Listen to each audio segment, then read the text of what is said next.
What's going on, ladies and gentlemen? Welcome to the Parker Chronicles podcast. I am one of your hosts, the Parker XP, and joining me for the first time, just me and him, is my brother from the same mother, Nemesis Angel. What's up? Oh, right off the ripper. Can you hear me? What? Oh, I introduced you. You didn't say anything. Oh, no, sorry. I thought you were going to continue talking. No, I was introducing you. That's how the rigmarole goes, you know? It's okay. Hello! We didn't say this podcast was ever going to be smooth. But you know what? We're here. As you know, the Parker Chronicles podcast, we review, dissect, and rank your favorite movie franchises. Well, today we are talking about a movie that is very near and dear to me and Nemesis' heart, something we grew up watching a lot. And we're going to talk about it today because it is the 25th anniversary of a little hit movie from 1996 called Twister. As you can see by the poster in the middle of, in between me and Nemesis. Today we are talking about Twister, a movie that is just, wow. I don't want to say, like, right off the bat, I don't want to say that this movie hasn't aged well, because to be honest, I had a blast watching it today. A lot of unrealistic. It's definitely aged well because I definitely enjoy it. I love it, but I definitely picked out a lot more shit. Yeah. And I feel like starting this podcast, I feel like I've been so anal. It's not just because of starting the podcast. It's because we're adults that nitpick at things, which is whatever. I feel like I watch these movies and I'm like, that's not real, right? But I feel like I definitely enjoyed it. I love this movie, but I definitely feel like I critiqued it way more this time. Right. Yeah, no, I understand. That's what I'll say. DNA's here. Hello. It's so weird to not have you on the show and to just see you in chat. I miss you guys already. Bob, thanks for the lurk, man. It's been so long since I've seen you. I don't even know if I can wear these glasses right now. My forehead's sweating and they're fogging up. It's just not ideal right now. I need to turn my little fan on my feet. Got to keep me cool. But welcome everybody to the show. Today is something a little bit different than what we usually do. We usually are going through a series of movies, which we will be continuing next week with the Resident Evil films. But today we're talking about a movie that me and Nemesis throughout our lives have seen this movie a lot. We had this movie on VHS when we were kids. We watched the shit out of this one. And to be honest, it's still today in 2021, 25 years later, it's still a blast to watch, at least for me. I know a lot of people that are kind of like on the fence. Like you have some people who are like, that movie sucks. And then people who agree with us that the movie is very entertaining. Well, I think it's great. I personally think it's great. I think today was an eye opener for certain things. I think it was laughable things. Yeah. But I think the movie's great. I still think, even with the eye openers, I think it's great. So let's talk about what we think after today, watching it today. I mean, you watched pretty much the whole thing. You missed like maybe 10 minutes of it, but whatever. You know what happens at the end. We've seen this movie enough where it's not like oh no, what did I miss? Watching it today, what did you think of Twister in 2021? I personally think the acting is great. I think my biggest take from this is that I don't like how the director or the writer, I'd say maybe the writer, takes about this movie. I don't like how they go from a single tornado and they started from the F1, which is back, I think they changed it now, but I think it's EF1. But right. F1, and they bring it up throughout the scenes. I wish they mixed it up. It's like one scene's like F1, next scene's F2, next scene's F3, Right. next scene's F4. Like, I wish they broke it up. I think the fact that they did it as a timeline is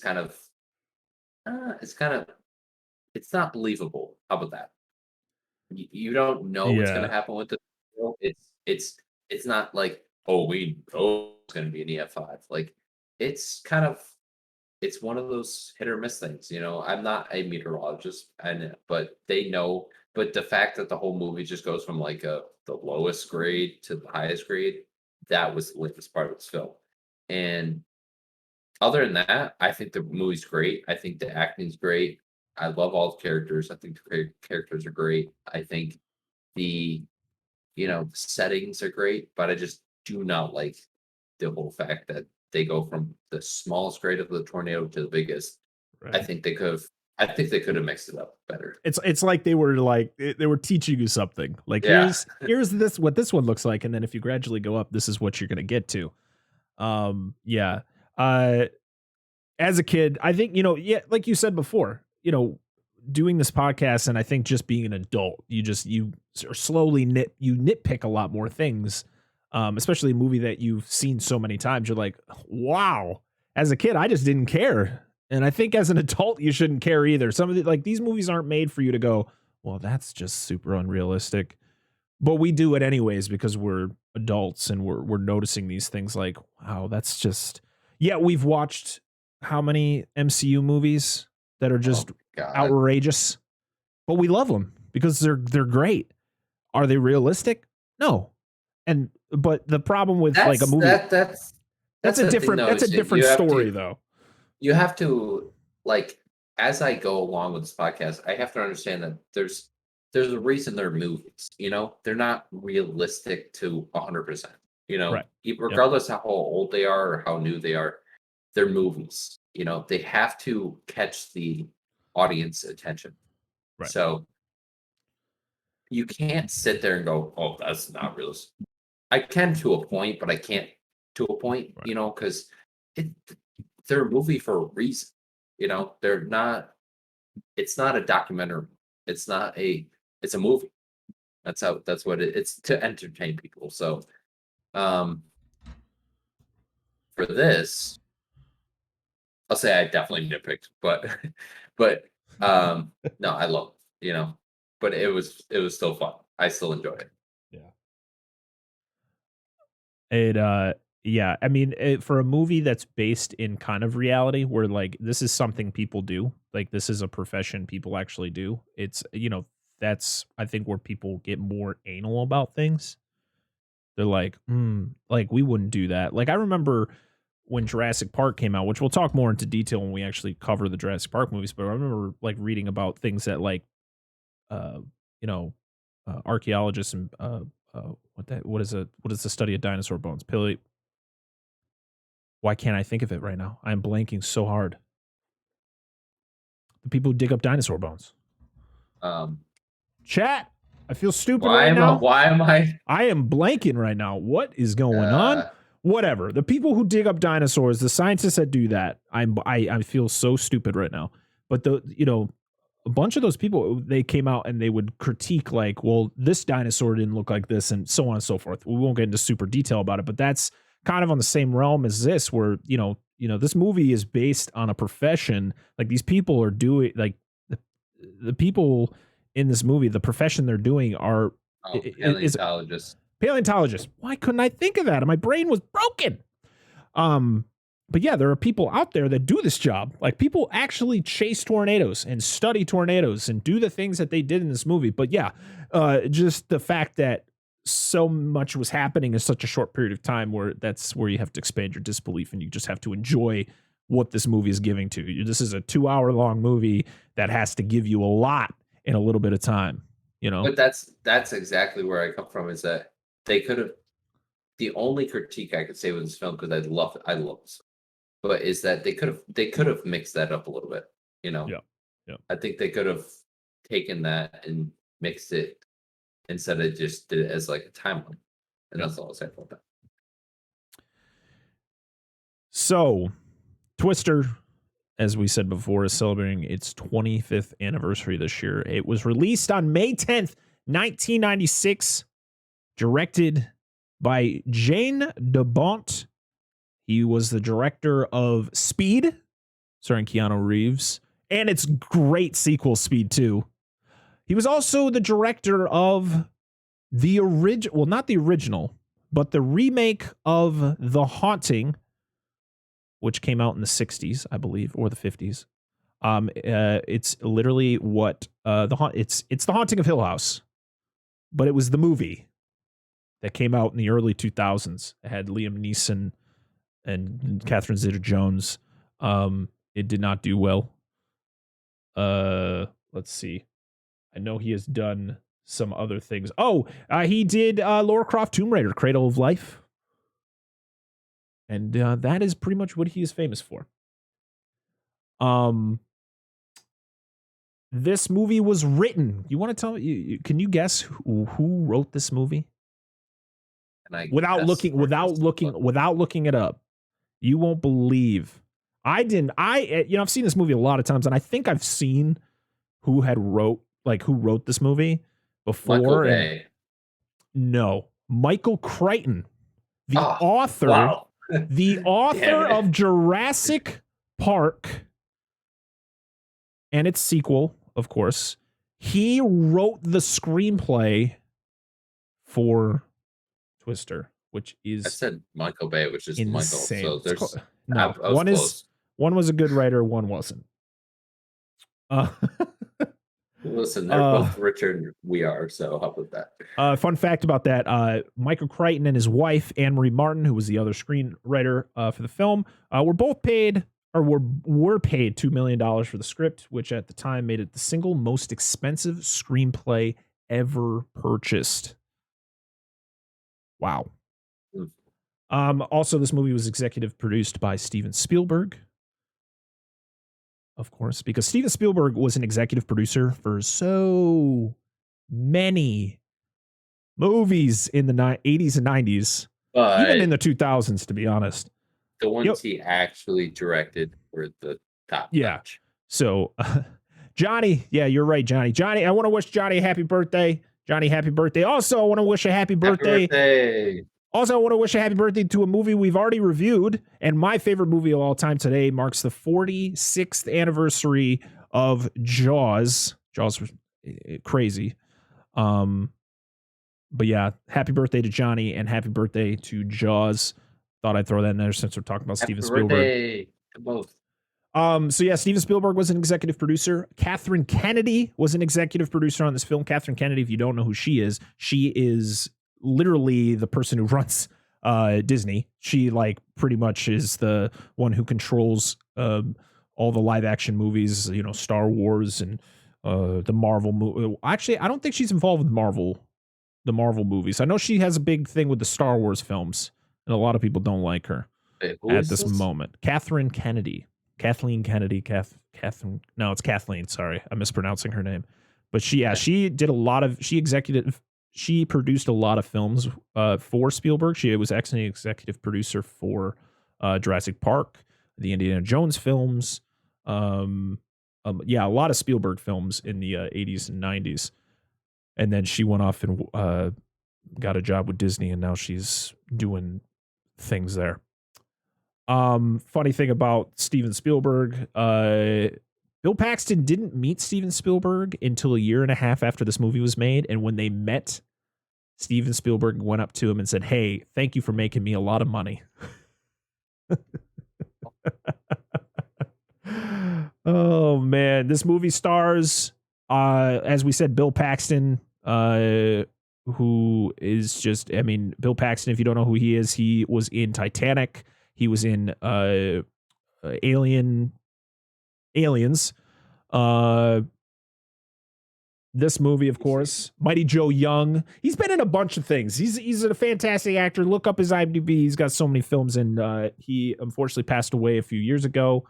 A cool fact about that was that after Bill Paxton died, the Spotter Network choreographed 200 storm chasers to spell out BP with their GPS tracker blips on a radar display to honor him.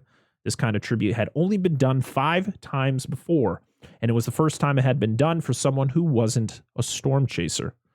That's how much his character influenced that profession. Cool.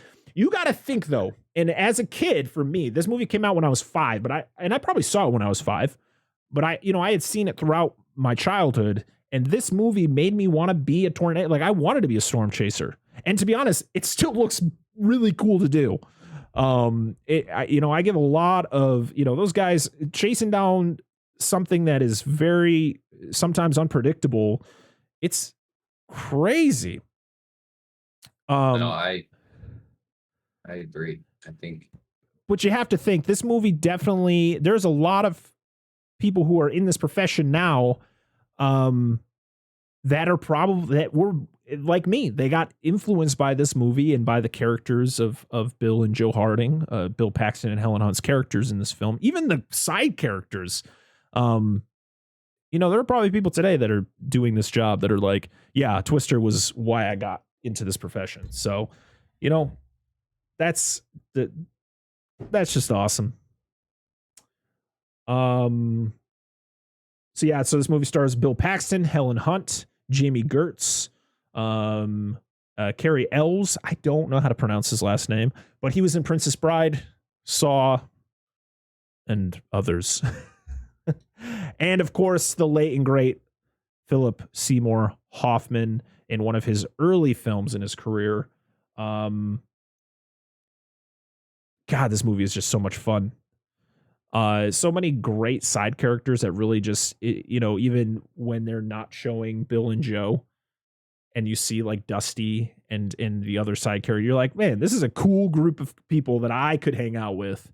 And if you feel like you could hang out with that group, then you're invested in this movie, It's not like, the only person I think we both discussed that we like disliked in this was Melissa, the wife, who was played by Jamie Gertz. But other than that, Dr. Melissa something. I don't know what her last name was. Melissa Reeves, right? Because she kept answering the phone for her. She was a doctor. God, I can't stand her. I guess you brought a good point, though, that there's a reason that she's like that. I guess it takes a certain type of person to want to chase a storm. Right. Or tornado. That's different than a storm. Well, no, a tornado is a storm. No, it is. But I'm saying, like, if you told me to go chase like a thunderstorm, I'd be like, hell yeah. Right. A tornado? I don't. I might. Right. I probably would, but I don't know. Right. Shawning, thank you for the 15-month resub. I heard y'all talking Twister. Hell yeah, we are. I can't wait to talk more. Thank you so much for the resub. Hope you're having a great day, man. Hope fatherhood's treating you well in the early stages here. Is when we start this, the beginning of this, I'm very disappointed. So you better talk about this in the correct manner. Because this guy's a moron. Thank you. What guy's a moron? What? The father of Joe. Oh, yes. Yes, when we get to the plot, we'll be nitpicking some of the scenes. This movie was an hour and 53 minutes, which, to be honest, a 2-hour movie is perfect for me. For a movie like this, 2 hours, perfect. Good. Budget of $88 to $92 million and made almost $500 million. Now, that is, I don't know if that is a collective between re-releases and all of that, but that's a lot of money. So I guess, it was viewed as a success. No sequels. Thank God. This movie didn't need one. We didn't need Twister 2 or any of that. No. I'm glad that they were smart about that. All right. Well, if we got nothing else to talk about, let's see if we got anything. I can just go through. I'm just gonna go through the trivia like as we go. If I see anything that like links up with a scene, we'll stop and we'll talk about it. So, chat, are you ready for the plot of Twister? I wish. Okay. No, go ahead. No, go ahead. No, I was gonna explain the first part because it makes me angry, but it makes me so angry.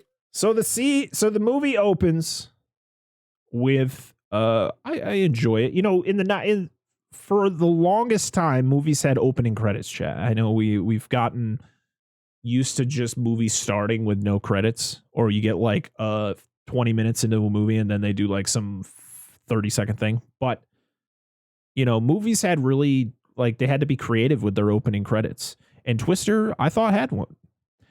They have pretty much the words would come in, you know, saying what it is, and it would be the letters would be blown away because it's in a tornado. And then Twister pops up and it's the same thing. And then it is June 1969. A man is watching a weather report as a tornado is coming. It's a huge one because guess what? They live in Oklahoma, which is Tornado Alley, part of it. Tornado Alley is actually a big part of you know, it was like Oklahoma, Arkansas, Kansas. Anyone? I know, Johnny, you say you live in that area, so if there's any other states I'm missing, Tornado Alley is huge. There was talks about Twister 2 with the new EF6 or bigger. Well, thank God they didn't make it. We didn't need it. This movie is good on its own. So watching the news report, huge tornado coming, and the mom gets the little girl out of bed, and the little girl is played by Alexa Vega, who plays, God, what the heck is her? I can't remember what her character's name is, but she is the main girl in Spy Kids. I can't remember her name. Chat, if you know her name, shout it out in the chat, and I'll say it. But yeah, the little girl is played, the younger Joe. So Helen Hunt's child version is played by Alexa Vega. The mother takes her out of bed. They're running out. They got to go to the storm shelter because the big one's coming. And she yells, Toby, because that's the name of the little dog. It looks like Toto from Wizard of Oz. The family goes to a storm shelter. The wind is so strong when they get down there that the father runs up and he's like, I gotta hold the door shut because the tornado's so strong it's gonna rip the hinges. Carmen, thank you. No. Back to the Spy Kids. He's holding the door shut because he's like, I can't let this door open because it could suck us all out. He's holding it shut and he's screaming. He's like, I can't hold it anymore. And then the door rips off. He's still hanging onto the door. He gets sucked into the tornado. Doesn't affect the mother and daughter. Nothing happens to them. If he just stepped away from that stupid ass door and stood back with them, he would be alive. But he was so funny. Oh my God. It's like, how dumb. I feel like, I don't care how old this movie is. You know that when a tornado hits you, you go to the lowest part of like a tub or a basement or somewhere where the wind can't swirl around you. So if you just stepped back about, 10 feet, you'd be alive, you dumbass. I hate this dumbass. I hate him. It's just common sense. Fun fact. So we got some trivia in the chat, which is nice. Twister was the first movie to be put into the standard DVD format, and the last one to be released in the failed HD DVD format. Yes, I forgot about HD DVD. Yeah, me too. That's how. I honestly never did that because that's how bad it was. All I know is like every time I look at chat, though, I think of Carmen Sandiego, which is weird because that's not it. But no, but that part made me scream. I hate that. I hate that part. I told him a million times during that part. I was like, this dude just needs to step back 15 feet, be with his family, hide in a corner. Right. He'll be good. But we needed this scene because it gives our main character something to strive for, she has a goal in life to stop tornado, to battle and those. Never mind. Yeah, she wants to battle tornadoes. So after that happens, we go to the present day, and there's a storm watch office noticing a record amount of tornadoes. So that kind of foreshadows why there's so many tornadoes happening throughout this movie. In reality, I don't know if this could, like, listen, I don't live there. I really haven't looked into it, but it's a lot of tornadoes for one day in one area. So it's crazy. We then meet Bill and Melissa in a nice red Dodge Ram. I always loved this truck when I was a kid. I was like, man, I really want this truck. It's sweet. Driving to get divorce papers signed because Bill is engaged to Melissa, and he's going to get his divorce papers signed to his wife currently, who you'll find out is Joe Harding. We meet Joe and the other storm chasers. Let's go through the list of all the characters' names. We got Dusty, who was played by Philip Seymour Hoffman. We have Robert Rabbit Nurick, played by Alan Ruck, who was in Ferris Bueller's Day Off. We have Sean Whalen as Alan Sanders, Rabbit's assistant. Todd Field as Tim Belzer Lewis, which is the Doppler guy. And then we have Belzer's assistant by Wendell Josepher. We have Jeremy Davies, who was Joe's photographer. Anybody who is a God of War 2018 fan, just throwing this trivia out there, Jeremy Davies, who was, like I said, he played Brian Lawrence, which I don't remember if you ever heard his name, but he was the photographer. He had like the mullet. He is the voice actor and the performer for Boulder in God of War 2018. So the main villain of God of War 2018 was played by that guy. Crazy. Fun. Well, we got a lot of things going on in the chat here. Okay, the Dodge Ram was purchased 45 miles away from where shown it. That's wild. Okay, can we talk about what the heck happened to her mom? Did she die? Yeah, I don't know. They show the aunt. You figured the aunt would be the mom, right? But no, that's fine. The aunt was cool. Wait, no, did the mom die? Did they ever talk about that? No. Okay, I didn't think so. I don't. Okay, so that's a good point. No, they don't say the mom dies, but why do I feel like there's a part where they talk about the mom? It could have been like super small. I just didn't. No, but I don't it. know. Other than that, I don't. That's cool. When me and my mom went to go see this on release, one theater playing was full, so we had to sit on the floor. That's really cool. I mean, it's not cool you sit on the floor, but if you had a good time, hey, you be you. All right, back to the plot here. So we meet Joe and the Storm Chasers. Bill shows up, and man, I love Philip Seymour Hoffman in this movie. He plays Dusty, and he is a legend. And just gone too soon. Awkward interaction between Joe and Bill, because Bill is there to have. Well, Joe is supposed to be signing the divorce papers because Bill's getting married to Melissa. It's a lot of this going around. She is hesitating signing the divorce papers because she doesn't want to get divorced. Joe is trying to ignore that Bill is there, Joe is there about. Joe still wears the wedding ring and stalls signing the rest of the paper. Bill is pissed because he thought everything was going to be done, but unfortunately it wasn't. And as all this is happening, we go to Philip Seymour Hoffman's character, Dusty, hanging out with Melissa, and he's talking about the suck zone. The suck zone. God, what a scene. Philip Seymour Hoffman should have won an Oscar for this movie. Just his performance as Dusty, so good. Technically, I had a theory that it was Aunt Meg. Why did I think it was Aunt May? I'm thinking of Spider-Man. Was actually her mom, and everyone else just called her aunt because they were considered part of the family. However, Joe kills that with one single line when she says, "We are not invading my aunts." That is a good theory, and I'm really upset that it probably was a small thing that she mentions. It's weird that I don't know. It's weird. I don't know. Because I feel like it is her mom. Yeah. Why would they just invite this random character into the film? Yeah. I mean, Aunt Meg is great. I love the Or character, but it just was like, where's the was where's the mom? or wait, I have a better theory.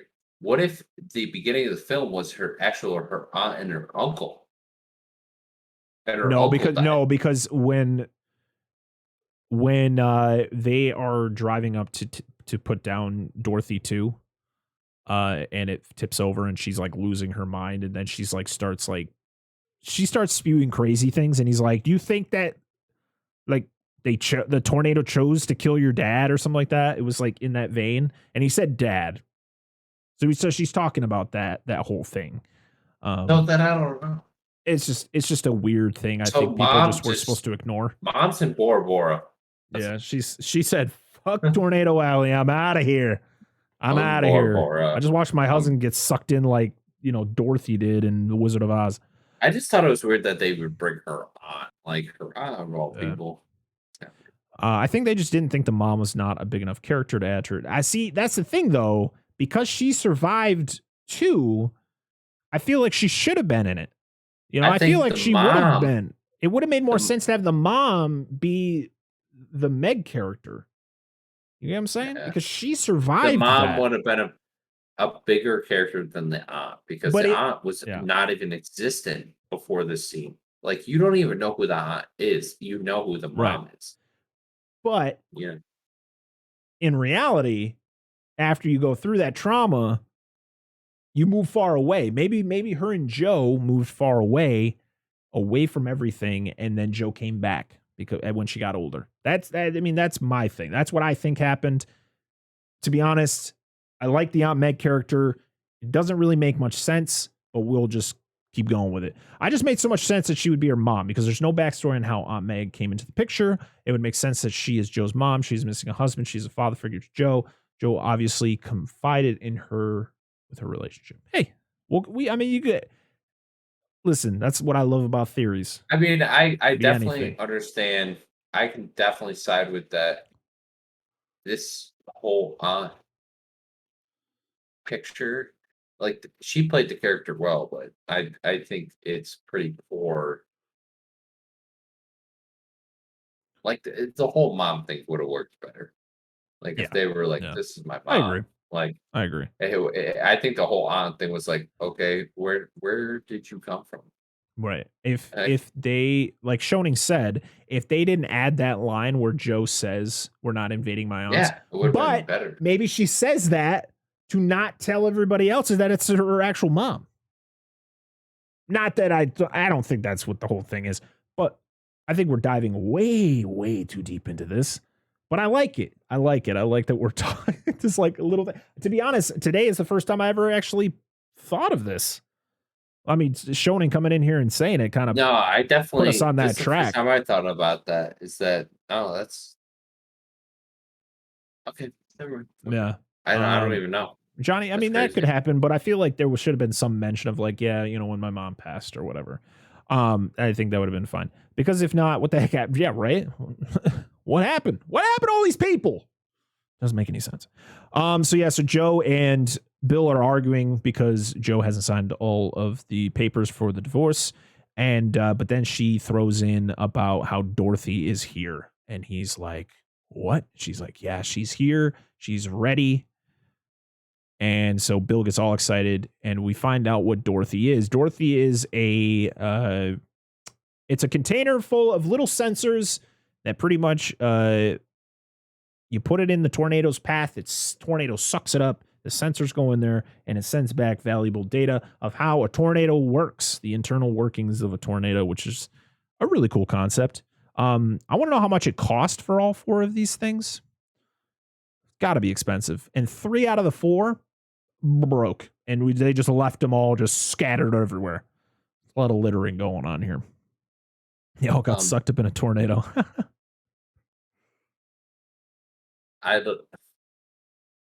Never mind. We'll wait till that part comes up. Meg seems like a free spirit that did not want to be tied down. Yeah, hey, that makes sense. That makes sense. Listen, I love all these theories. They all work, and I like it. Joe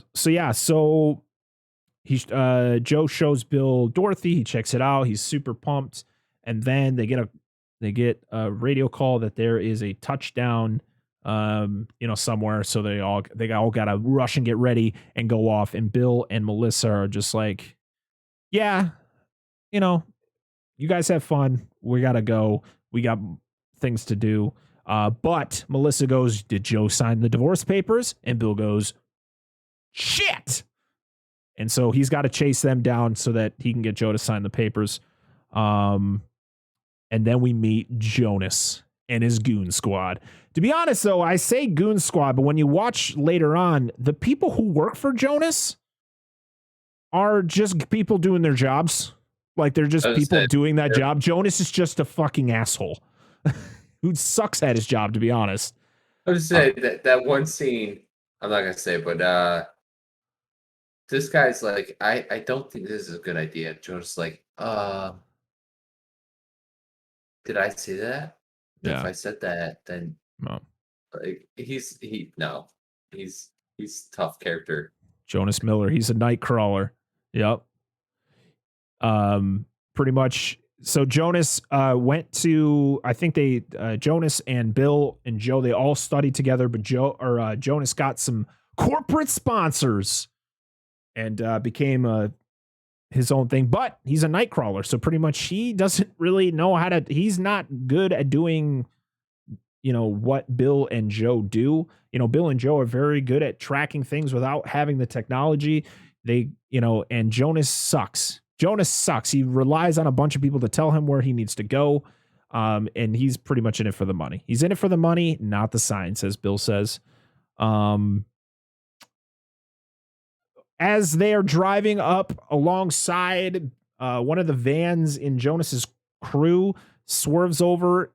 Bill has to drive over into the grass, and he's trying to get out, and he runs over a tree branch, I believe, and pops one of his tires on his nice sparkly new truck. So then we go to the gas station where Bill is getting his flat fixed, and man, this is where you continue to see how much of a scumbag Jonas is, as he is displaying his version of Dorothy, which is the DOT3. I don't remember what it means. I think it's like Doppler something. I can't remember what it is. Going green Bill sniffing the dirt. He's in it for the money, not the science. He's got a lot of money, but he's got no intuition, and he doesn't have Dorothy. I love we got the quotes in the chat. Man, I love that we have some Twister fans in here tonight. So Bill is pissed as he realizes that Joe knew about it. Joe just didn't tell Bill. Bill is pissed. He goes over and he confronts Jonas by knocking his hat off his head, which I thought was a very good way to start a fight. And pretty much, calls him a thief. You can't fight without your hat. Yeah, because he pretty much digital, orthographic, and telemetry. Okay, thank you. I knew it was DOT3. That's all I remember. And so they get into a confrontation. Bill is pretty much like he's about to beat the shit out of Jonas, and Jonas is just kind of egging him on, even though Jonas was not the one, Jonas had nothing to do with this thing. He did it. He stole. The way you see Jonas throughout this entire movie, Jonas he has done nothing for himself. It is people, pretty much giving him or doing things with him, and then he just steals it, and takes all the glory for it. He sucks. Which spoiler, Dorothy stands for the same thing. Oh, okay. Very nice. Very nice. I did not know that, actually. Thank you. I mean, I know it stood for something because they had the periods in between all the letters, but I just love that they called it Dorothy. Jonas is terrible at his job. He literally asked Joe when Joe goes into the diner, "Hey, where are you guys heading?" Pretty much. Like, you what? Like, you guys, you have all these computers, all these trackers, and all this science, and you can't figure out where you got to go. So Joe's like, "Yeah, I'm going south." I think she says like southwest to the counter or something, which I thought was a good line. And Jonas has to walk away with his tail between his legs. And Bill is outside, like staring into the distance as he can sense a storm is coming. He picks up the dirt, and I believe when he pours the dirt out, I'm guessing that's how he senses which direction the wind is coming from. That's why, like, as a kid, I'm just thinking, why is he picking up the dirt? Who cares? But as I watch it now, I'm like, oh, I feel like he's trying to sense like the dirt or the direction of the wind.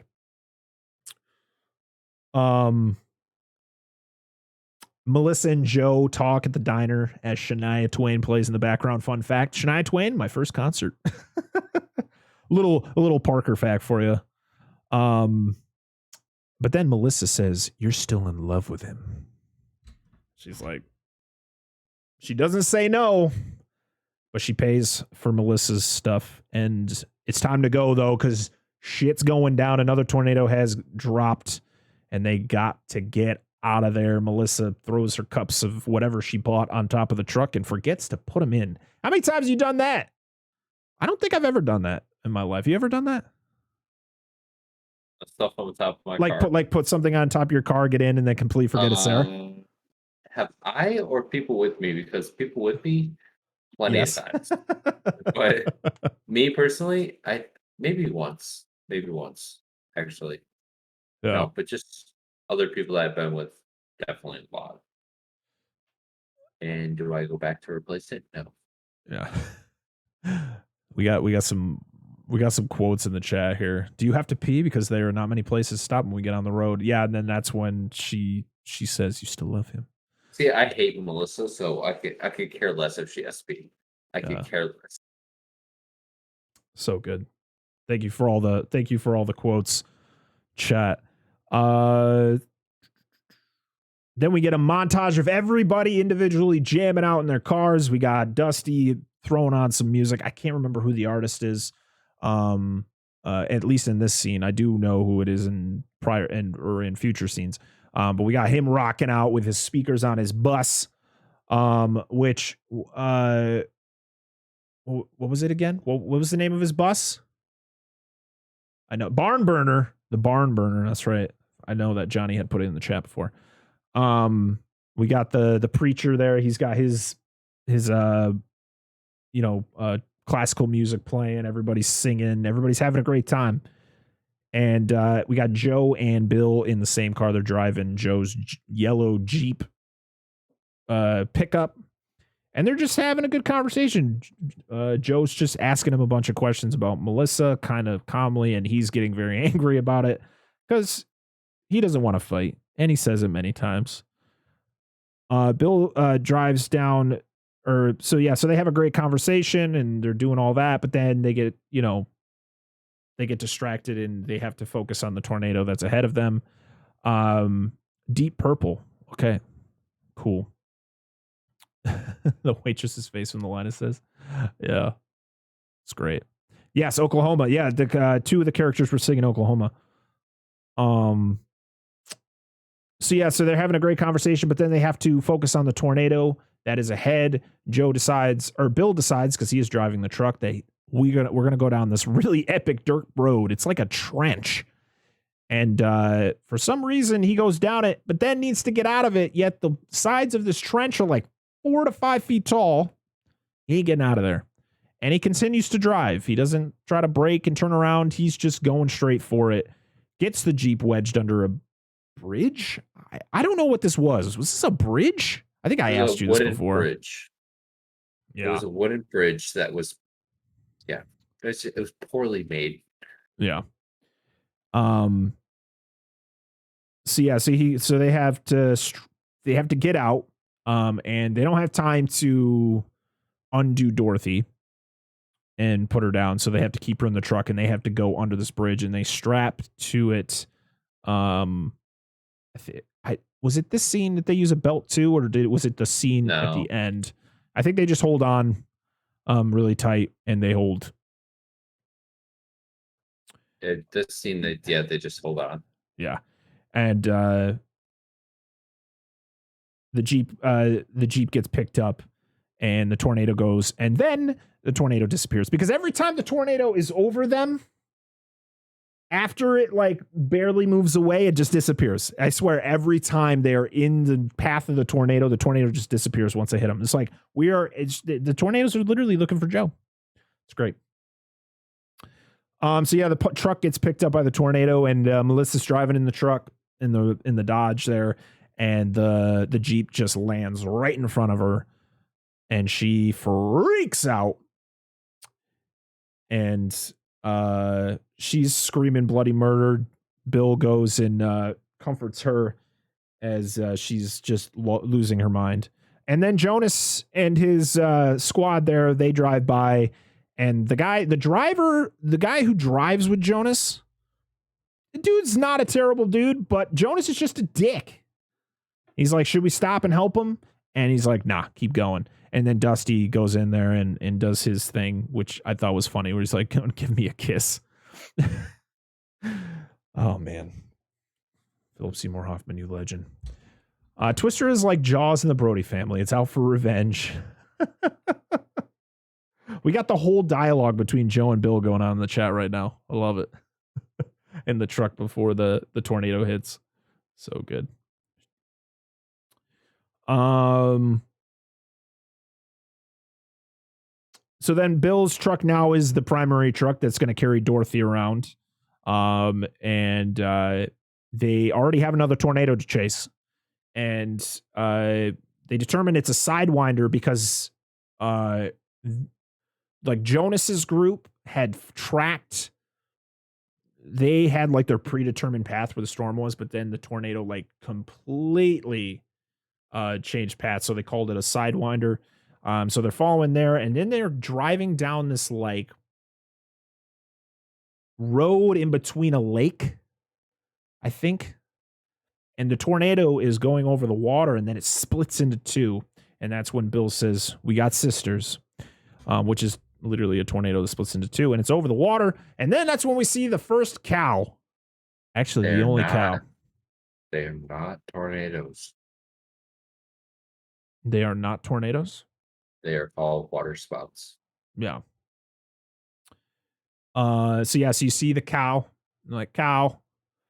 Fun fact about that, the cow special effect in that scene is the same as a repurposed scene from Jumanji. At the end of Jumanji, when he says Jumanji and all the animals and everything are being sucked back into the game, there's actually a scene where you see a zebra doing the same motions as the cow. They actually took that zebra from Jumanji, they reskinned it to look like a cow, and they use that same special effect for this scene in Twister.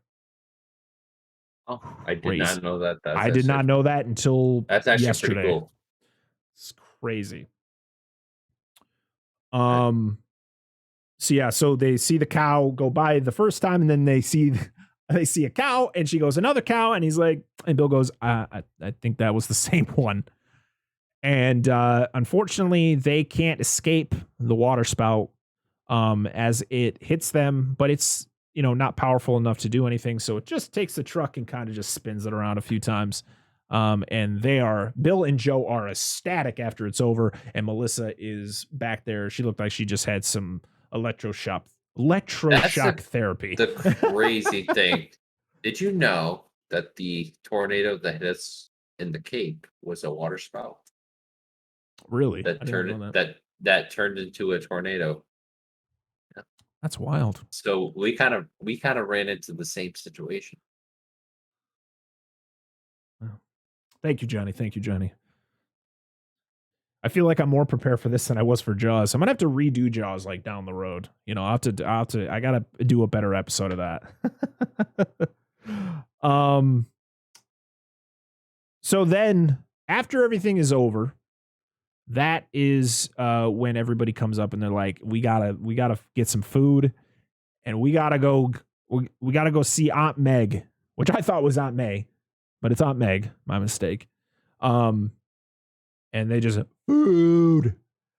Love it. Philip Seymour Hoffman again, just fantastic in this movie. So Joe's like, absolutely not. We're not gonna go bother my aunt. But they do. And she is super excited to see Billy. Well, as she calls him, Billy. And then, boy, there's some big old steaks being dropped on these plates. Some steak and eggs. What a fantastic meal right there. And what was it? Rabbit who played by Alan Ruck, says, hey, Meg, where did you get all this beef? And she goes, did you see the cows out front? Oh, great interaction. You tell me you don't like this movie, you're crazy. It's just so good. The line deliveries between characters of just things that doesn't mean anything to the central plot. It's just so fantastic. Oh, so good. And as they're eating, they're watching Jonas just be an absolute dick on TV, pretty much, spewing his bullshit because he, trying to pretend like he's actually smart. Joe goes to take a shower. Before Joe goes to take a shower, they tell this epic Bill story about how Bill got really drunk, got naked, ran up to a twister and like threw a beer bottle into it, and then it never hit the ground. Dan actually did the quote better in our episode last week, but so good. Joe goes to take a shower, and as she's doing that, they're talking about why Joe does what she does, why she is, why she got into this profession. They talk about, Melissa was actually talking about the Fujita scale, which is the way to scale the tornado sizes, which back in the 90s, it was F1 through F5. And now goes by the EF scale, which I believe is EF 0 to EF 6. But yeah, and they were talking about like what one was the one that we dealt with today, and I think they said F3, or F, and then that one was F3, and then they said, has anybody ever seen an F5? Or no, they were talking about how like they were talking about an F4, and then Melissa's like, well, has anyone here ever seen an F5? And I think Bill says only one of us, and they all look up, and it's of course Joe, and it was the tornado, of course, that was that killed her father. All right. Nothing. Oh. Yeah, the finger, is it the thumb of God or the finger of God? I think it's the finger of God. Yeah. The F5 is massive, as you'll see at the end of this movie. Meg and Joe talk about Bill, and you find out Joe is still in love with Bill. She doesn't want to get divorced. She's, Meg knows that Joe still loves Bill, and she pretty much knows that Bill still loves Joe, but it is what it is. But there's another tornado to chase. So they go, and what do we get? We get an instrumental version of the song we were about to hear the full force of, and that is one of my favorite bands of all time, Van fucking Halen. The last song ever written, the last song written with Van Halen with Sammy Hagar, before the song is actually the reason he left the band.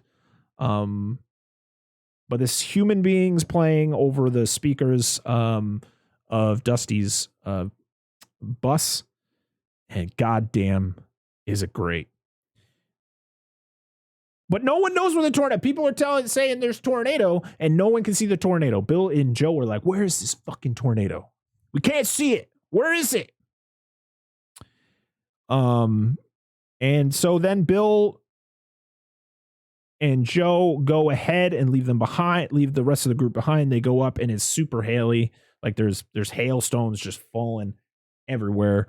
And Bill is trying to set up Dorothy 2. As it's hailing, and we got tree branches flying everywhere, and Joe is losing her mind slightly. She is trying to drive the truck super close to the tornado, and Bill is just like, no, this is good enough. They try to take Dorothy out of the truck, but Dorothy, they can't get it in time. The straps are stuck. They can't get it out. They drop, or they just end up, They can't do it, so they're trying to run away. A telephone pole falls on the truck, knocks Dorothy out of the truck, spills all the sensors all over the place, and Joe is frantically trying to pick stuff up, and Bill's like, we got to get out of here. Like, it's a lost cause. Like, it's over. And that's when Joe loses her mind and pretty much confronts Bill about how, the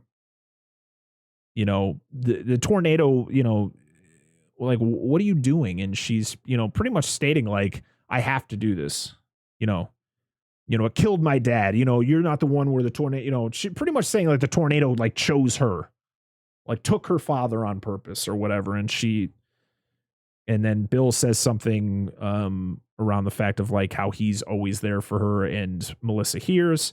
She doesn't like it. She knows that it's not officially over yet. Before I go on, do you have anything to add while I keep going? I don't want to keep going and have you just sit there in silence. No, I'm actually taking stuff in real quick.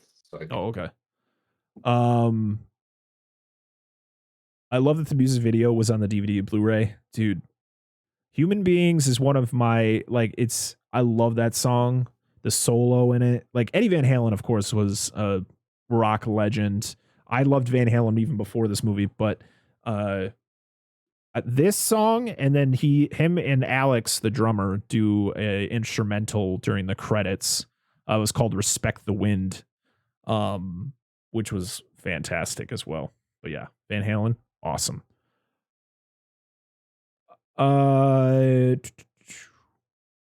So Bill pretty much says that he still loves Joe, but without actually saying that, and Melissa hears it. And they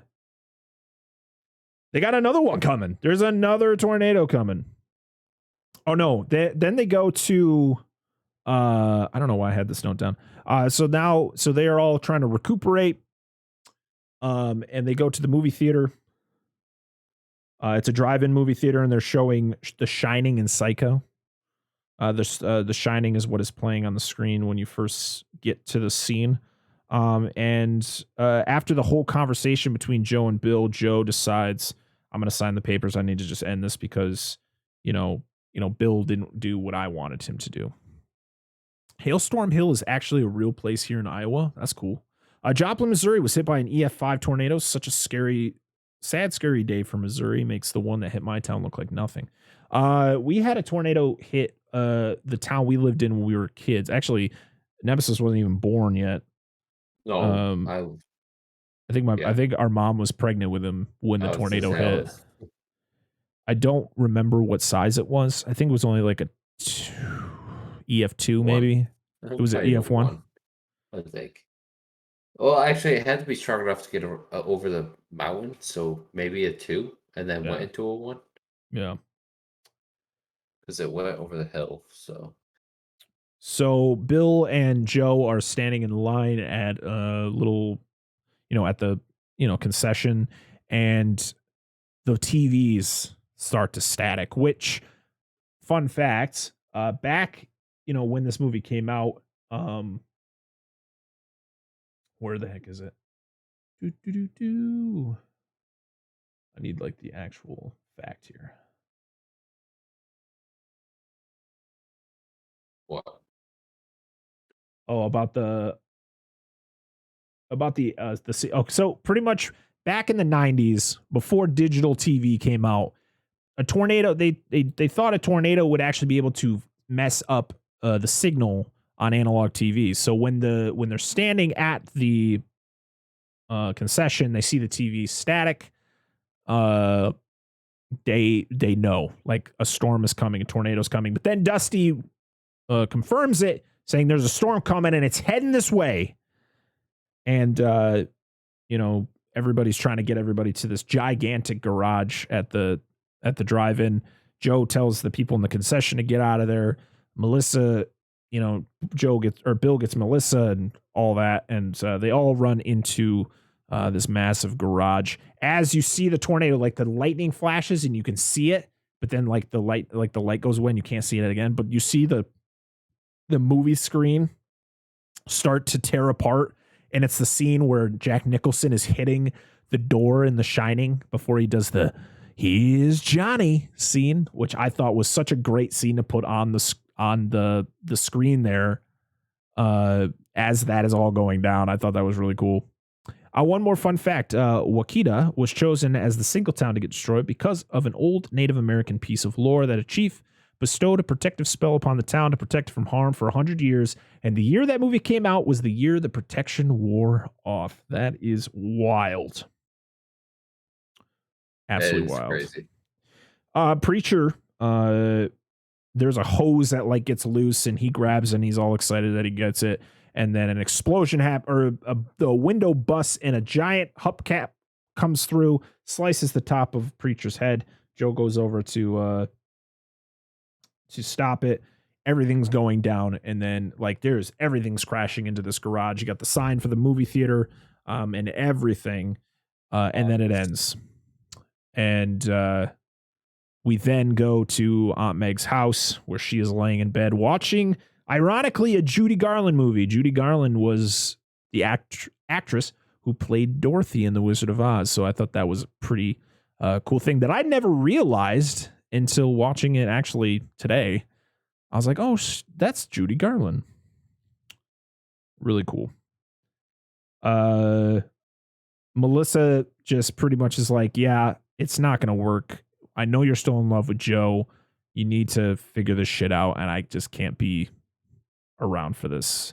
And because originally he's like, I'll meet you at home, and she's like, I won't be there. And then that ends. Bye, Melissa. Yay. And then the team goes no. And then the team goes to Wakita to save Meg. Wakita is destroyed. Typical giant tornado aftermath. Meg's house is barely standing as they run inside to save her. Aunt Meg is a boss. She's a beast. She's an absolute beast. Yeah. One more to add to that. The production crew paid to destroy the main street in Wakita so that everything would look absolutely real when they shot the scene, and then to pay to rebuild the storefronts after they were done shooting, so they were actually seeing a destroyed. Oh, I actually think I read that. But thank you for putting that in there.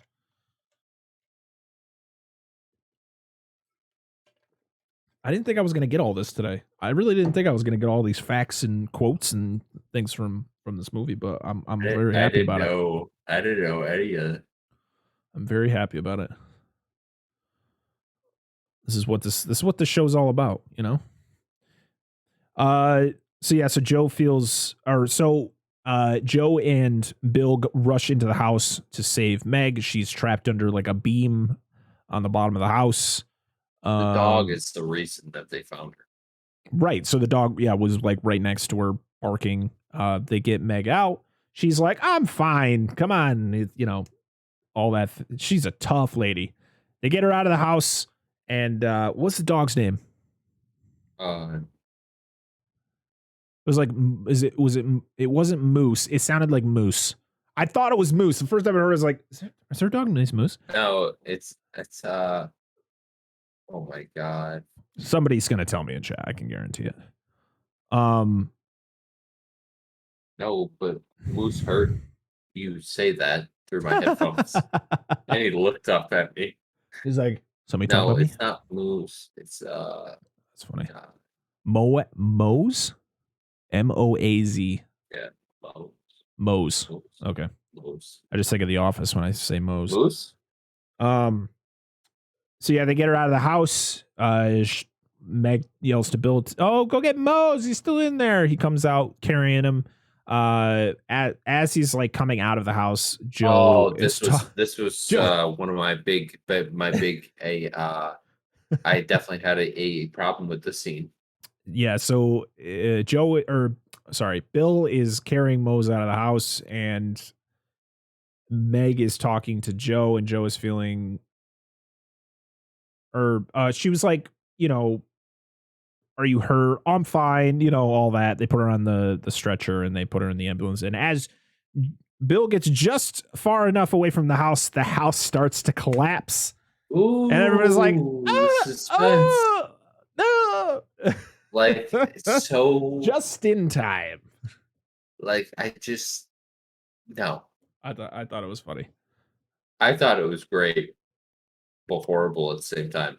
So so then we go back and we go into the ambulance where Meg is being treated, and Joe goes in there and she's feeling all guilty about how she wasn't there for, Meg, and Meg's like, what do you think? Like, stop it. And Dusty gets a pretty much, sees that the big one is coming, and he's afraid to tell Joe because, like we found out earlier in the movie, Joe is the only one who has seen an F5, and this tornado that is here now is an F5. And Dusty comes up and he said, Joe, I don't know if I should tell you this, but it's an F5. Yes, fine, but I'm driving myself. Honey, your car's in a tree around the corner. Oh. Yeah, that was a good one. But before they go off to chase the storm,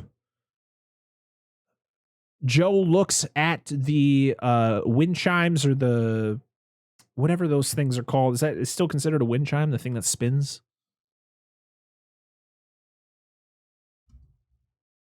What? Those things that are spinning, are those wind chimes? Yeah. Okay. She looks at the wind chimes. Actually, I don't know if those technical ones that I don't know if those are wind chimes. I mean, she has wind chimes, but there's a different name, I think, for those things that you're talking about, like the balls that spin. Yeah. Yeah, I think there's a different name for those. Yeah. And so Joe, sorry, what? You gonna continue with that? No, I don't know, because I don't know what they're.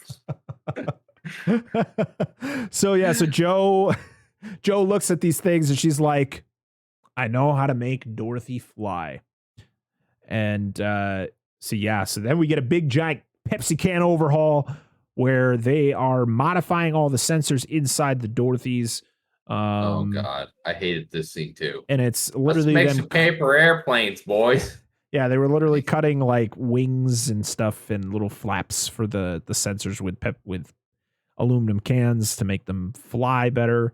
Which you get a nice montage of that, and yay!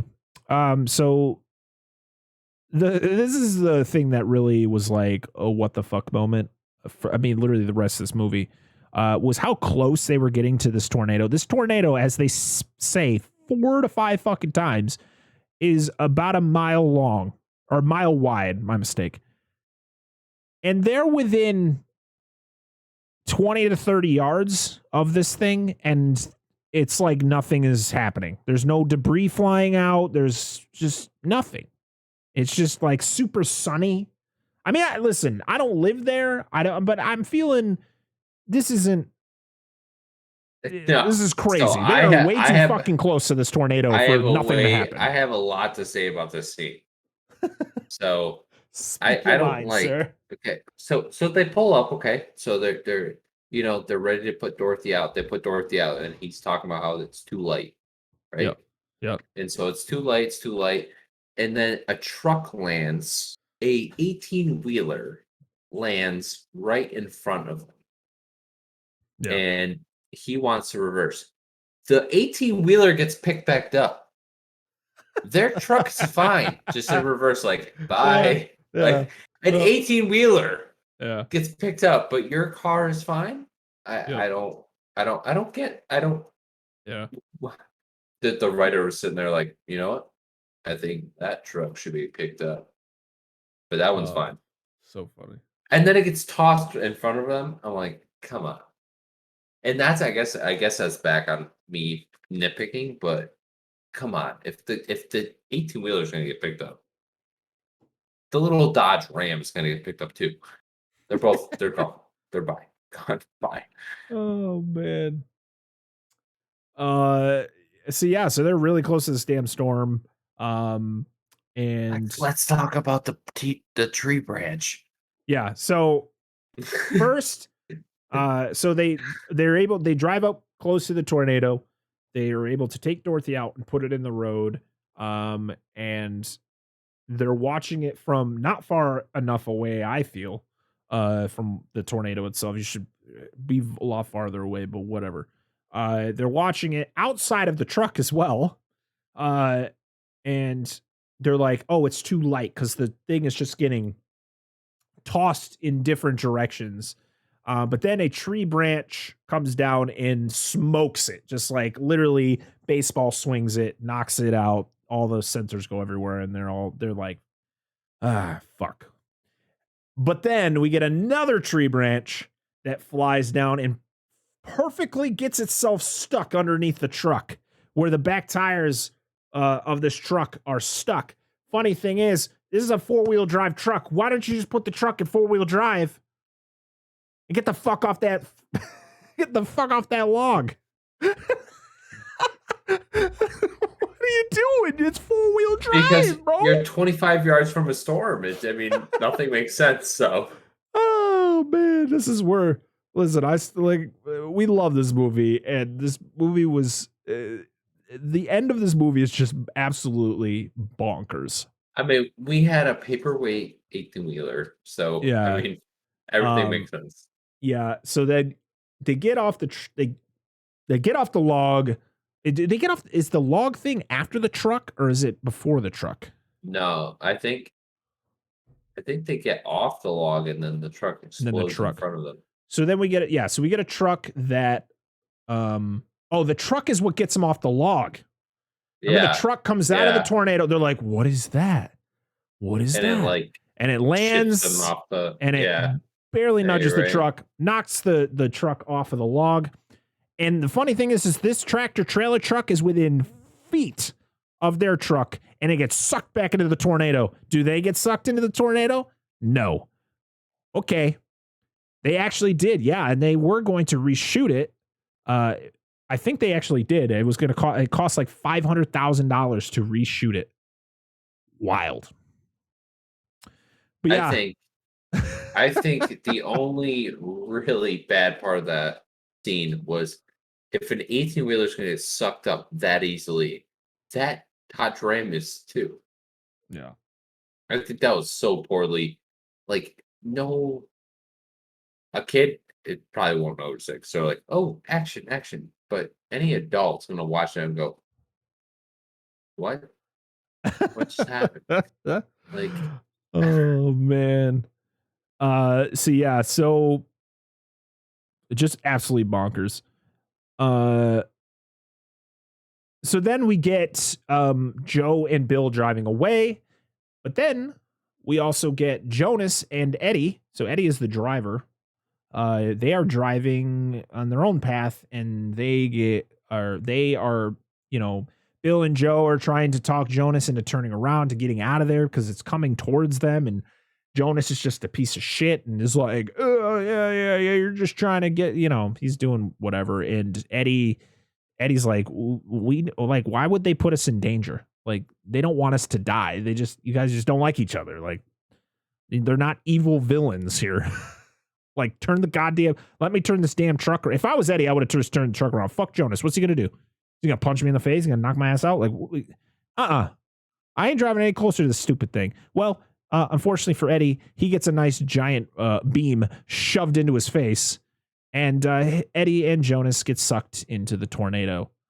And Bill gets pissed, as anybody would. Like, you're like, what an idiot. For one, Jonas didn't just get himself killed. He got somebody else killed. And Eddie wasn't, unfortunately Eddie was stuck with Jonas. So that's why he died. Jonas killed him. So fuck you, Jonas. So this is when we get the debris slalom. Just weaving in between the right, left, right, left. This was the part. This is where you were walking out. So funny. I was like, what is this word? What is the word I'm trying to think of right now? And then they drive through a house, which I thought was pretty cool. And so then they determine the only way, we have one Dorothy left. This is our last chance. The only way we're going to be able to get this, to work is we just need to drive the truck straight into the tornado. So they drive into a cornfield. Bill puts the cruise control on the truck. Joe and Bill hop out of the truck. The truck drives straight into the tornado, and as it's about to get sucked in, Dorothy opens, the sensors fly in all beautifully, and they go in, and the other guys in the crew are like, "Oh my God, we're getting so much data at work that flying." It was, and they're celebrating, hugging each other, but they got to realize that a mile-wide tornado is still heading towards them, and they got to get the fuck out of there. So they turn around and it did shift. So when they Yeah. put it initially in the tornado, it was going opposite direction of them, but then it shifted. Yeah.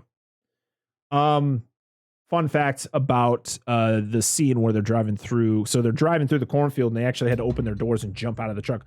Helen Hunt actually got hurt during the scene, because when they're driving through the cornfield, the door kept coming back and it hit her in the head. So they actually during I shouldn't be laughing, but I mean, so they actually had to weld the door open so she could jump out, but it would still look like she's holding the door open. But they had to weld it so it wouldn't come back at her. Crazy. It's so bad that I'm laughing, but I could just picture it like her going, "Oh my God." Okay. Anyways, next scene. So it's a victory, guys. But now we got to get the hell out of here because the tornado has shifted. It is coming straight towards them. Unfortunately, on foot, there's no way you're outrunning an F5 tornado. But hey, just expand your disbelief and we'll go along with it. They go into the first building. They're running along. It's at a farm. Well, at least you think it's just a normal farm. Run along. There's horses running. They're freaking running. You got the boards like getting peeled off the fence, like plank by plank. They go into this first building. They find out it's a slaughterhouse. There's literally like sights and just sharp shit everywhere. And Joe's reaction is, "What kind of people are they?" And Bill's like, "Nope." So they run out of there. As shit is just flying. You got machetes and shit just flying through the windows, sticking into the walls. And they're like, "Yeah, we got to get the hell out of here because this is insane." So they run out. And they got to try to find some other building. They find this little tiny, I think it's just where it's like where the water pipes are. Yeah. They go in there.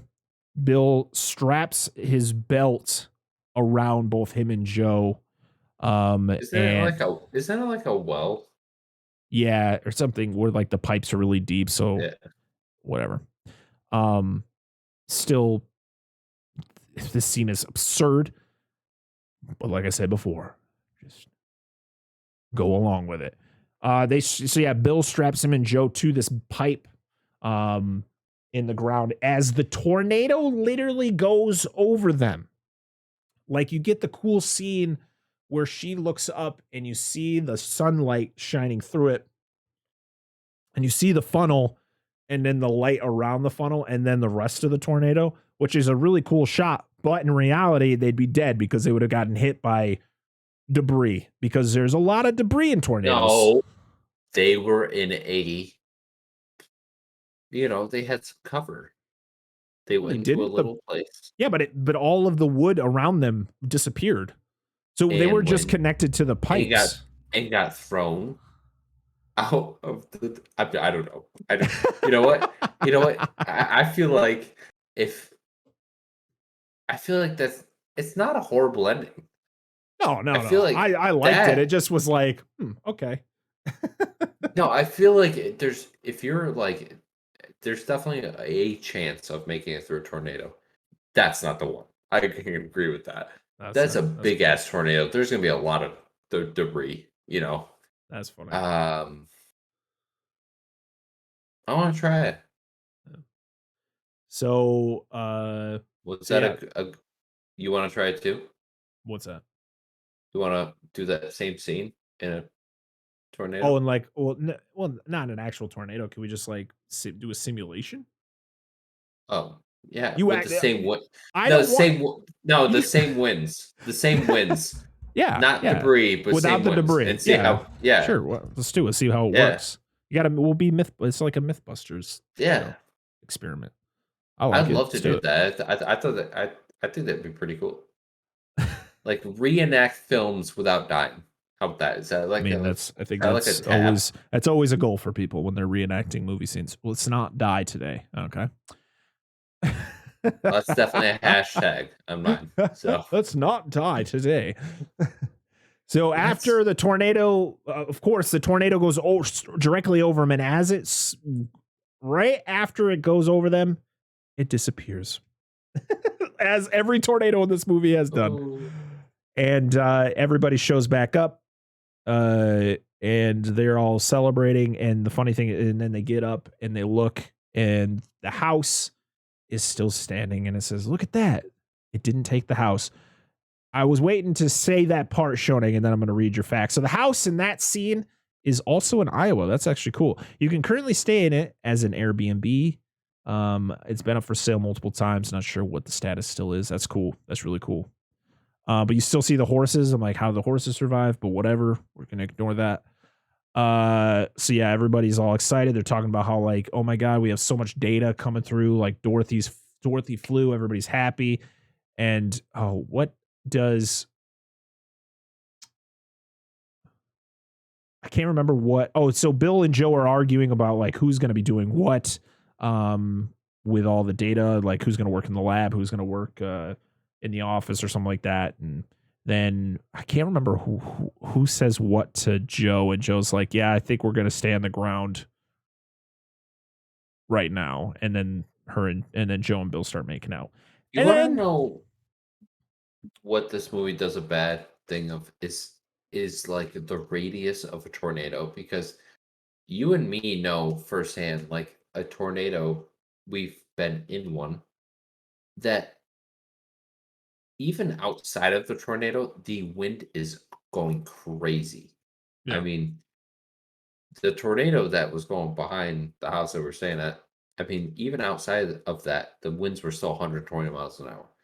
In this film, it's like an F5 is in front of them, and they're like sitting here with like their popcorn. They're like, yeah, let's fly door. Like, I don't think they did a good job with the radius.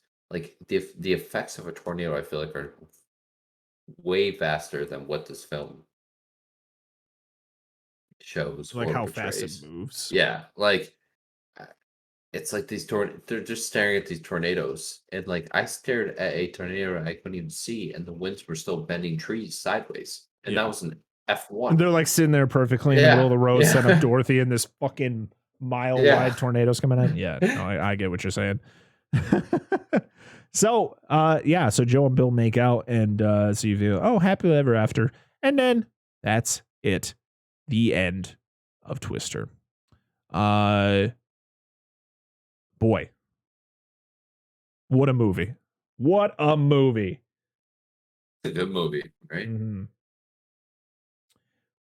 Originally, this movie was shot as an R-rated film. It featured profanity and grislier wound details. The film was edited down to a PG-13 in post-production, which caused additional scenes with Carrie Ells and Philip Seymour Hoffman to be left on the cutting room floor due to content alone. Fun.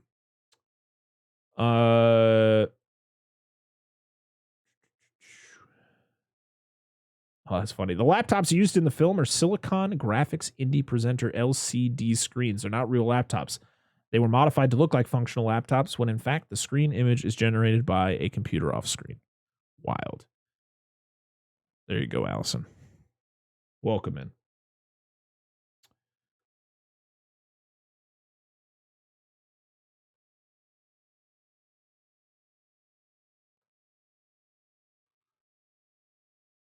Trying to find we got some other good facts. Oh, Tom Hanks was actually in the running. He was actually a favorite to play Bill. But he dropped out because he just felt somebody else could do the job better, and he actually recommended Bill Paxton, which is cool. Wait, really? Yeah.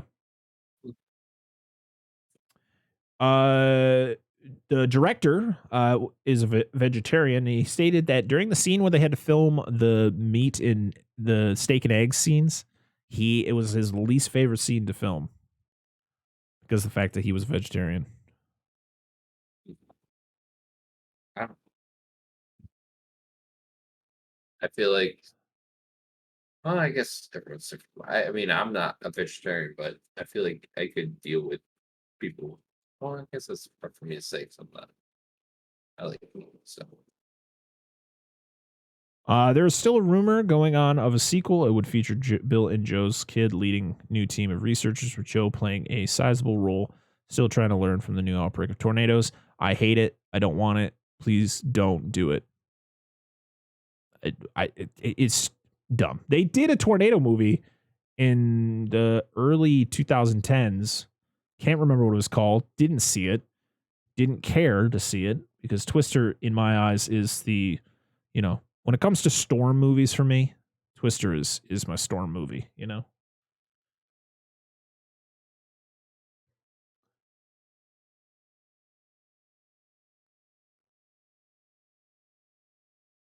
So yeah, the first music video played by Dustin in the TV of his van is Eric Clapton, "Motherless Child." Later, he played Deep Purple, "Child in Time." So cool. Reason that it's floating was because it was well known Bill Paxton wanted a sequel before he died. Yeah, God, man, certain things when you see certain movies like Twister for me, I just like I feel like you make a sequel. Like, what are you gonna do? What are you gonna do that's gonna wow me like this movie did? You know, it's my thing. Like it's more of a cash grab. They don't care about the solidarity of the story or making it interesting. It's just like let's just you know we'll just make the same movie again or make it with children because that's what you need. Dumb. Oh man. Well, there's a lot of things. I could literally just go through this entire IMDb trivia section, but I feel I don't need to do that.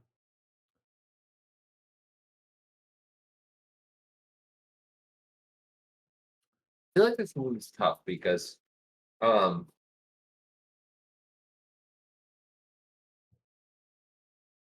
there's like it's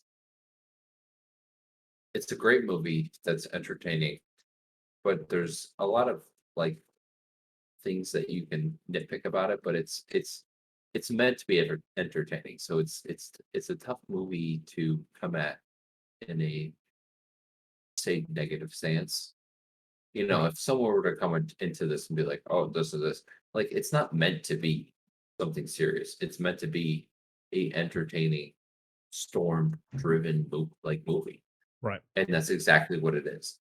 Mhm. And so that's why, like, I didn't have much to say about like throughout this whole thing because there's really not much to say except for that they give they gave the people what they wanted to see. The people that actually, enjoyed this movie, they gave them like it's just a storm driven, entertaining, good acting, fun movie. And that's exactly what it is. So And I think that's why we enjoyed it while we were young, is that's exactly what it is. It's not boring. Like those like movies where they start and they're like very like drawn out before they get yeah. to the story. This Yep. is like it's like boom, boom, boom, boom, boom. Like they just they from the start, it's Joe's dad getting taken away. From there, it's like tornado after tornado after tornado until the end. Like you think about it, it's really just like it's tornado after tornado after it's just Yeah, they one got to after keep you going. another. Yeah. Got to keep you going. So my question, I mean, I feel like you've already answered this question. Does this film hold up 25 years later? Yeah, I mean, I still love it. I mean, I definitely nitpicked it more this time, but it didn't take away from how I felt about it. I think it's exactly how I felt it when I was younger. It's exciting. You know, it's it's it was made to be what it is. It's a like I just said, it's a storm-driven movie. It's for the audience. It's for someone that can sit down in a movie and not have to worry about the boring story parts of it. It's like you sit down and it's pretty much this entire movie is pretty much all action. It really is. It's definitely an action-packed movie from pretty much from beginning to end. I think it holds up 25 years later. I still love the hell out of this movie today. I enjoyed it thoroughly, especially after the last few weeks of watching some terrible movies. To watch a movie that I thoroughly enjoy. Oh my God, just absolute dog shit. Yeah.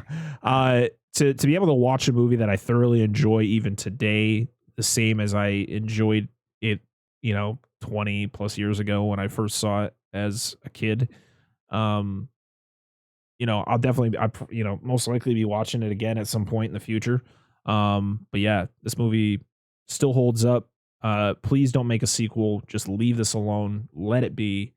And yeah, I think that will conclude our review dissection. Well, we're not ranking it. This is just a standalone movie for us. There's no other movies to kind of rank this on. We will be doing shows like this in the future. Probably every couple series that we do, we're going to throw in a movie that is either like, well, unfortunately we did my favorite movie, but we'll maybe do, Nemesis' favorite movie, or we'll do another movie like this that was a really important movie for us as a collective. Yes. I mean, hey, why not? We're not reviewing all of those movies, chat. There's like 37 Land Before Times. The first one is the only one I recognize. Fuck everything else.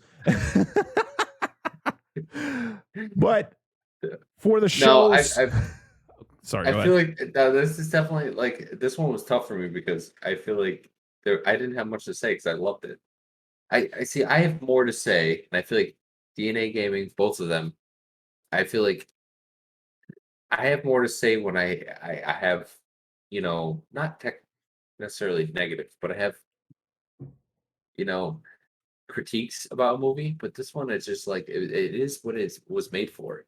Where Cruel Jaws, now that was made for a burning fire of trash. So I had a lot to say about that. So I don't know. Well, I feel like we're going to have a lot to talk about the next 6 weeks when we talk about the Resident Evil movies. I know you're not going to be here for a couple of them, but it's one of those things where just two of them. Yeah. That movie was Dan's fault. Yeah, we're always going to blame Dan for Cruel Jaws, 100%. We will never let him forget that. Yeah, I'll never get that time back. Yes, blame Dan. So starting next week, chat, we will be reviewing, dissecting, and ranking the Resident Evil films, the Paul W.S. Anderson Resident Evil films, starring Mila Jovovich. I thought it was Jovovich. Jovovich. We're always going to get her name wrong, and I apologize to Mila. You're probably not going to watch any of these episodes, but if you do, I apologize for mispronouncing your name. But yeah, we're going to be reviewing all 6. I believe there's 6 of them, with the only Piggy Whisperer Ryan starting next week. Starting off with Resident Evil. I don't remember what year that movie came out. I think it was like 2001. Holy shit, Two. I don't know. Damn. Can't believe it. Can we just state that it is the 20th anniversary? 2002. 2002. 2002, Crazy. 2004, 2007, 2010, 2012, 2017. Wow. The fact that Shrek is celebrating its 20th anniversary. The Fast and the Furious, chat. We are getting number 9 this year within a very short amount of time. That's celebrating its 20th anniversary. Twister is celebrating 25 years. It's crazy. Absolutely crazy. But yeah, I'm very excited to get Resident Evil started next week. I'm excited to have Piggy on the show. She is the queen of horror. If you don't know who Piggy is, she is an amazing streamer, amazing friend. She streams pretty much just horror games on her channel, and she is a huge Resident Evil fanatic. So what perfect person to have on the show for the next 6 weeks than Piggy. I'm very excited for those episodes. I want to thank everybody for being here. I also want to wish anybody again, happy birthday to Johnny Blue, happy birthday to Jaws, and happy Father's Day to all the dads that are here watching, or if you're listening on your favorite podcast service. Happy Father's Day, Moose. Happy Father's Day. Also, if you don't watch this show live, or you want to listen to the episode, they will be on podcast services tomorrow at 7 a.m. Eastern time. So make sure you check your favorite podcast service.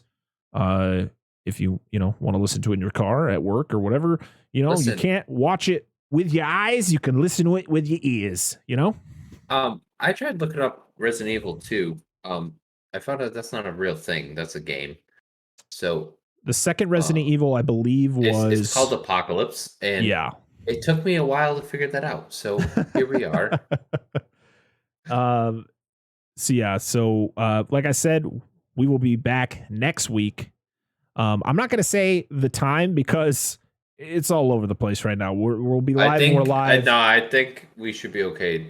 All right, this time we'll be live next Sunday, 8:30 p.m. Eastern time, reviewing Resident Evil. Again, thank you so much for being here and hanging out with us. Hope you'll have a wonderful night, and we will see you. Oh, wait. Nemesis got something else before we go. No, it's fine. I'm just kidding. I tried looking up the Resident Evil films, and the first thing that comes up is, what is the worst one? So that's one I have to be away for. All I know is I've only seen Extinction. No, Apocalypse is the worst, and Extinction is the best. Oh, Extinction was the last one I saw. Apocalypse is the second one, so I won't be here the second week. Okay. Extinction is the third one. Yep, I'll be there. Okay. You will be there? I thought you were going to be gone for 2 straight weeks. No, but it's the best. I can't be gone. What am I supposed to do? Skip a week? No.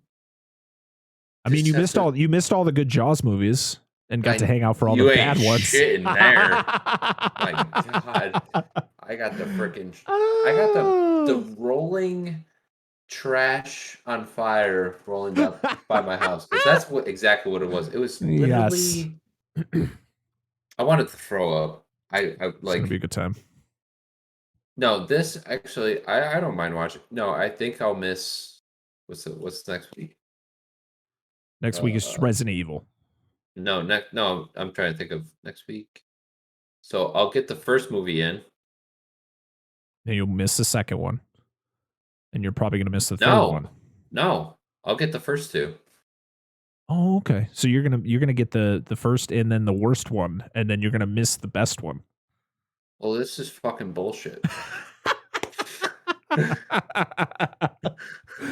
I want a fucking refund.